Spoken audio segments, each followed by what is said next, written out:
Jai Hind, Vande Mataram, Jai Sri Ram to all of my brothers and sisters. Okay, as you know, we are studying the poems for class 10 on this channel, and up to now we have studied, I think, 4 to 5 poems. Okay, and in the previous video, we studied the ball poem. Okay, the explanation, the translation, the summary, question answer, and all these things are complete. Okay, and now in this video, we will study Amanda. And you can guess from the title that Amanda is a little girl, a young girl. Okay. And we are talking about the mental condition of the Amanda when she is constantly being instructed by her parent to do one thing or the other. Okay. तो इसमें देख सकते हैं कि Amanda एक छोटी सी लड़की है जिसको उसकी माँ मान सकते हैं कि उसकी माँ जो है उससे कुछ कह रही है, उसको इंस्ट्रक्शन दे रही है कि ऐसा नहीं करना है, अपने डोंट बाइट योर नेल्स, अपने नेल्स मत काटो। Okay, don't hunch your shoulders, अपने कंधे मत उचकाओ। Okay, and did you finish your homework? Okay, did you tidy your room? And I think I told you to clean your shoes. ओके, तो इस तरह के जो जनरल काम है वो बताती रहती है उसकी माँ। और अमेंडा जो है इसको थोड़ा रॉन्ग वे में लेती है और सोचती है कि माँ मुझे डांटती रहती है, and she is constantly nagging at me. Okay, so she imagines herself as a mermaid, okay, as an orphan and as Rapunzel, okay, and she thinks that I am lonely in this world and nobody is my relative and I am free to do anything, okay. So basically the poem is based on the generation gap, okay. जो poem का जो main theme है वो है generation gap. Parent जो है हमेशा अपने बच्चों के बारे में चिंतित रहते हैं कि उनकी हेल्थ के बारे में, स्टडी के बारे में, एजुकेशन के बारे में। But children think that their parents are scolding them. Okay, but their parents are not scolding them, but they are worried about them. Okay, and they don't want to lose them, and they are always secure and always uh, worried about their anything. Okay, तो देखिए शुरू करते हैं। सबसे पहला जो है, ये इसमें कुल टोटल 7 स्टेंजा है, ये 2 स्टेंजा है। जहाँ जहाँ पर भी ये ब्रैकेट है, ये देखिए ब्रैकेट लगा रखा है, इसमें तो वो अमेंडा सोच रही है। उसने जो भी चीज सोचा है उसे ये ब्रैकेट में दिखाया गया है, और जो भी उसकी माँ ने बोल रहा है वो इन लाइंस में के थ्रू दिखाया गया है। तो फर्स्ट के देखिए, without wasting time let's move on. Amanda, don't bite your nails. Amanda, अपने नाखून मत कतरो। Amanda, don't hunch your shoulders. Hunch का मतलब कंधे उचकाना, ठीक है, अपने कंधों को यूं करते रहते हैं बच्चे। तो भाई अपने कंधे मत उचकाओ। अमेंडा, उसकी माँ कह रही है ना, her mother is saying to Amanda, stop that slouching. Stop that slouching, और ये स्लाउचिंग बंद करो। और स्लाउचिंग क्या होती है? स्लाउचिंग होती है जैसे बच्चे बिल्कुल ढीले बिना एनर्जी के कुर्सी पे बैठ जाते हैं, बिना किसी एनर्जी के, जैसे कोई ताकत ही नहीं है शरीर में, बिल्कुल ढीला ढाला होकर, यूं होकर, कमर को बिल्कुल टेढ़ा करके, तो उसे कहते हैं स्लाउचिंग। तो उसकी माँ कहती है, stop that slouching and sit up straight. Straight मतलब बिल्कुल सीधी, और बिल्कुल सीधी होकर बैठ जाओ अमेंडा, ठीक है। अब ये बात जब अमेंडा की माँ बोल रही है तो वो क्या सोच रही है ना, that is told in this bracket. वो सोच रही है कि there is a languid emerald sea. Languid means बिल्कुल शिथिल, स्थिर, जिसमें किसी तरह का मूवमेंट नहीं हो, हलचल नहीं हो। एमरल्ड सी, सी का मतलब तो समंदर, और एमरल्ड होता है एक प्रीशियस स्टोन होता है जिसे पन्ना कहते हैं हिंदी में, और उसको हरी अग्नि भी कहा जाता है, ग्रीन फायर। ओके, क्योंकि ये बहुत ही चमकदार और बहुत ही शानदार दिखने में सुंदर होता है, और बहुत ही एक्सपेंसिव कॉस्टली होता है, ठीक है। लेकिन इस पन्ना का जो कलर होता है एमराल्ड का वैसा ही हरे कलर का जो पानी का समंदर है, बिल्कुल सुंदर होता है। आपने भी देखा होगा मूवीज वगैरह में कि समंदर का जो कलर होता है बिल्कुल ग्रीन कलर का उसका वाटर होता है, बिल्कुल क्लीन दिखाई देता है, बहुत ही सुंदर दिखाई देता है। तो क्या सोचती है कि समंदर है, बिल्कुल एमराल्ड सी है, ग्रीन कलर का वाटर है, शानदार और बिल्कुल शिथिल है।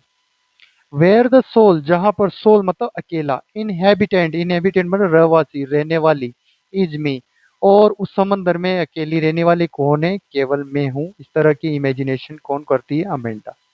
अब मरमेड, और मैं क्या हूँ? एक जल परी। ओके, मरमेड आपने मूवीज वगैरह में या कार्टून्स में देखा होगा कि मरमेड क्या होती है, जिसका हाफ बॉडी जो होता है वो तो होता है किसी लड़की का, और नीचे का जो उसके वेस्ट से नीचे का जो बॉडी पार्ट होता है वो होता है किसी फिश के समान, ठीक है। तो एक जल परी उसे कहा जाता है। तो वो कोई सोचती है कि मैं तो एक मरमेड हूँ, एक जल परी हूँ, ड्रिफ्टिंग ब्लिसफुली। ब्लिसफुली का मतलब, ब्लिस का मतलब परम आनंद, ओके। सबसे ज्यादा जो आनंद, हाईएस्ट आनंद आ सकता है उसे कहते हैं ब्लिस। ब्लिसफुली ड्रिफ्टिंग, ड्रिफ्टिंग का मतलब है बिना किसी मूवमेंट के ऑटोमेटिकली पानी के साथ बहना, उसे कहते हैं ड्रिफ्टिंग। तो अपने आप को किस तरह से कल्पना करती है कि एक जो है हरा समंदर है, एमरल्ड जैसा, उसमें पानी भरा हुआ है, बिल्कुल शिथिल है, स्थिर है, स्टेबल है, there isn't any movement in the sea. और वहाँ की सोल इनहेबिटेंट, केवल एकमात्र रहने वाली कौन है, वो है मैं खुद। कौन? अमेंडा। और मतलब मेरे को किसी तरह की कोई चिंता नहीं है, I don't have any tension there, I do not need to worry about anyone there, okay. किसी के बारे में मुझे चिंता नहीं है, because I am the sole inhabitant and nobody is there to scold me, और कोई भी मुझे डांटने फटकारने वाला नहीं है। तो मैं क्या कर रही हूँ, मैं एक मरमेड हूँ, जलपरी की तरह जो है समंदर में आराम से तैर रही हूँ या बह रही हूँ, ठीक है। ये तो होगी फर्स्ट स्टेंजा, इसकी दो स्टेंजा। अब आगे की स्टेंजा पे चलते हैं अपन जल्दी से। फिर उसकी मॉम फिर से कहती है कि did you finish your homework Amanda? क्या तुमने तुम्हारा होमवर्क कर लिया? Did you tidy your room Amanda? Tidy का मतलब व्यवस्थित करना, उसको अच्छे से जमा कर रख देना। तो क्या तुमने तुम्हारा रूम बढ़िया व्यवस्थित कर लिया अमेंडा? आई थॉट, मैंने सोचा, मतलब मैं सोचती हूँ कि मैंने सोचा। आई टोल्ड, कि मैंने तुम्हें कहा था। You to clean your shoes, मैं सोचती हूँ कि मैंने तुम्हें तुम्हारे जूते साफ करने के लिए कहा था, क्लीन करने के लिए कहा था अमेंडा। तो फिर से उसकी माँ उसे डांट रही है। Again her mother is scolding her and she is instructing her. And what is now Amanda thinking in her mind, okay, that is told in this bracket. वो जो जो सोच रही है वो इस ब्रैकेट में हमें राइटर बता रहा है। आई एम एन ओफान, ओफान का मतलब अनाथ, ओके, जिसके कोई पेरेंट्स नहीं हो। मैं एक ऑर्फान हूँ, मतलब वो अपने आप को एक अनाथ के रूप में इमेजिन करती है। रोमिंग द स्ट्रीट, स्ट्रीट मतलब गलियां, और रोमिंग मतलब इधर उधर ऐसे बिना किसी, विदाउट एनी पर्पज कहीं पर भटकना, वो होता है रोमिंग। तो मैं एक अनाथ हूँ, और जैसे कि मैं गलियों में ऐसे ही भटक रही हूँ बिना किसी पर्पज के। I pattern soft dust, okay, pattern मतलब कुछ पैटर्न वगैरह बनाना, जैसे बच्चे रेत वगैरह में खेलते हैं हाथों से और पैरों से कुछ भी बना देते हैं, तो उसे कहते हैं पैटर्न बनाना। आई पैटर्न सॉफ्ट डस्ट, जो नरम मुलायम जो डस्ट है। विद माई हस्ट, हस्ट मतलब बिल्कुल चुपचाप, शांत, शिथिल। बेयर फीट मतलब नंगे पैर। तो अपने आप को कल्पना करती है कि मैं जो है वो जो मुलायम सी जो डस्ट है, वहां पर अपने जो शांत और स्थिर जो हाथ है, बेयर फीट, नंगे पैर हूँ, उनसे जो है क्या कर रही हूँ, पैटर्न बना रही हूँ, ठीक है। कुछ भी। द साइलेंस इज गोल्डन, और ये जो शांति है वो गोल्डन है, यानी कि सुनहरी है, सोने के समान है। द फ्रीडम इज स्वीट, और ये जो आज़ादी है, फ्रीडम मीन्स आज़ादी, स्वीट ये बड़ी मधुर है, ठीक है। तो यहाँ पर अमेंडा किस तरह से अपने आप को इमेजिन करती है, एक एरोफान के रूप में वो अपने आप को इमेजिन करती है, और कहती है कि जैसे मैं रोमिंग कर रही हूँ स्ट्रीट में, बिना किसी फियर के और बिना किसी इंस्ट्रक्शन और स्कोल्डिंग के, ओके, कोई भी नहीं है मुझे डांटने फटकारने वाला। तो मैं क्या कर रही हूँ कि जो समंदर की मुलायम रेत होती है वहां पर अपने पैरों से पैटर्न बना रही हूँ, ठीक है। नंगे पैर में चल रही हूँ, इस तरह से वो अपने आप को इमेजिन करती है। चलते हैं नेक्स्ट स्टेंजा पे। अब फिर से उसकी माँ उसे डांटती है और कहती है कि don't eat that chocolate Amanda, कि ये चॉकलेट मत खाओ अमेंडा। बच्चे अक्सर जो है चॉकलेट खाते रहते हैं। और remember your acne Amanda, acne का मतलब है केल, मुहासे और पिंपल्स, जो कि टीनेजर बच्चों के अक्सर हो जाते हैं, जो 13 से लेकर 18-19 की एज में होते हैं। रिमेंबर योर एकनी, रिमेंबर याद रखो अपनी कील मुहासों को तो ध्यान दो अमेंडा, उसकी माँ कहती है। और चॉकलेट मत खाओ। फिर क्या कहती है, विल यू प्लीज, क्या तुम, लुक एट मी, क्या तुम मेरी तरफ देखने की कृपा करोगी कृपया। वेन, जब I am speaking to you, जब मैं तुमसे बात कर रही हूँ, तब क्या तुम कृपया करके मेरी तरफ देखने की कोशिश करोगी? ठीक है, अमेंडा। तो ये एक तरह से लिटरली तो ये एक रिक्वेस्ट है, लेकिन वो एक तरह से उसे डांट ही रही है यहाँ पर। She is nagging at her and she is scolding her. ठीक है, कि तुम ये नहीं करती हो, तुम चॉकलेट खाती रहती हो, ठीक है, और तुम तुम्हारे कील मौसों पे ध्यान नहीं देते हो, और जब मैं तुमसे बात कर रही हूँ तो फिर तुम you are not looking at me, तुम मेरी तरफ देख नहीं रही हो। It means you are ignoring me, तुम मुझे इग्नोर कर रही हो अमेंडा। ठीक है, अब इस बात पर फिर से अमेंडा वापस जो है सोचने लगती है कि मैं क्या हूँ। वो अपने आप को अब एक रेपंजल के रूप में मानती। आई एम रेपंजल, कि मैं तो रेपंजल हूँ। I have not a care, और मुझे किसी प्रकार की कोई चिंता नहीं है। केयर का मतलब चिंता होना। तो रेपंजल कौन है? रेपंजल शॉर्ट में बता देते हैं कि एक परी की स्टोरी होती है। जो रेपंजल जो होता है उसे एक विच यानी कि एक चुड़ैल होती है, किसी टावर में वो कैद कर देती है। अब क्या होता है कि वहां पर उस रेपंजल की हेल्प करने के लिए कोई नहीं होता है। वहां पर केवल एक जो परी होती है वो उसकी हेल्प करने के लिए आती है, उसके खाना कपड़े वगैरह जो सब हेल्प करती है। ठीक है, अब वो उस टावर में कैद रहती है अकेले ही, कोई उसे छुड़ाने नहीं आता। अचानक से एक दिन एक प्रिंस वहां से आता है, राजकुमार, और वो जब उसे देखता है तो दोनों में जो है फर्स्ट साइट में प्रेम हो जाता है। और रेपंजल के बड़े बाल होते हैं, ब्राइट चमकीले हेयर। खिड़की से रेपंजल जो है अपने बालों को नीचे गिराती है।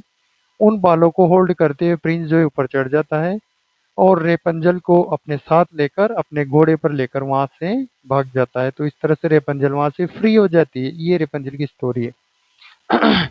आई एम रेपंजल, मैं तो रेपंजल हूँ। I am not a care, मुझे किसी प्रकार की कोई चिंता नहीं है। लाइफ इन अ टावर, क्योंकि मेरा जीवन कहाँ पर है? एक टावर में कैद कर दिया था चुड़ैल ने उसे। इस ट्रैंक्विल, ट्रैंक्विल बिल्कुल शांत है, यहाँ पर किसी तरह की कोई चिंता नहीं है।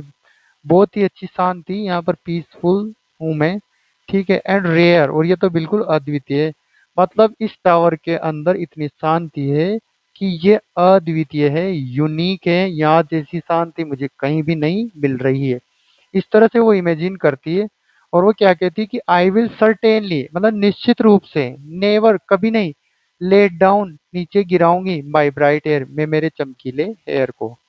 तो क्या कल्पना करती है कि अगर मैं काश में रेपंजल होती और रेपंजल की तरह मेरे ब्राइट हेयर भी होते और मैं टावर में कैद होती, तो ये मेरे लिए बहुत ही अच्छी बात होती। मैं तो वहाँ बहुत एंजॉय करती, बहुत अच्छे से रहती। और जिस प्रकार से रेपंजल जो है अपने ब्राइट एयर को नीचे गिराया और प्रिंस के साथ वो फरार हो गई, तो मैं ऐसा कभी नहीं करती। क्यों? क्योंकि मुझे तो अकेला रहना है। ठीक है, आई डोंट लाइक एनीबडी, मैं किसी को पसंद नहीं करती हूँ।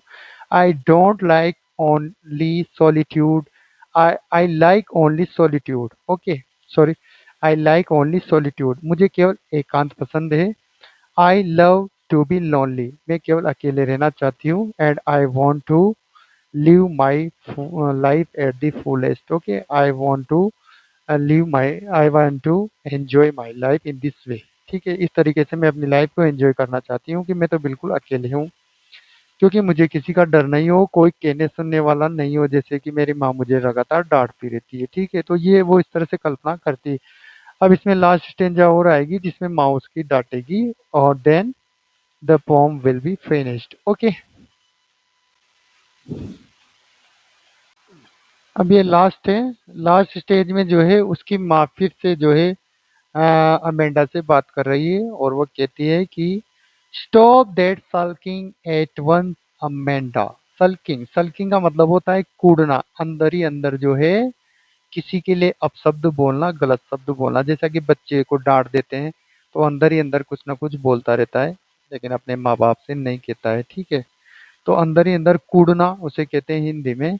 तो वो कहती है उसकी माँ कि stop that sulking at once, मतलब तुरंत ये सल्किंग करना, कूदना बंद करो Amanda.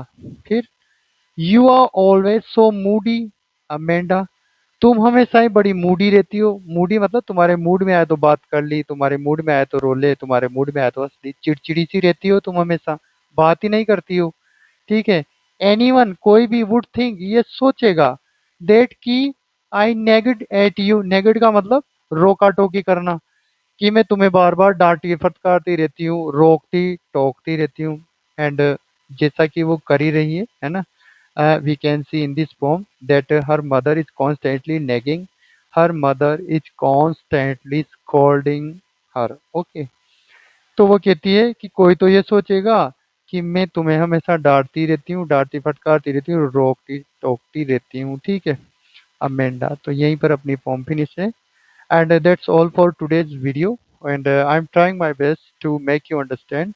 Even if you think that I'm making any mistake, then you can comment on the comment box. I will be eagerly waiting for your comment. Jai Hind, Vande Mataram.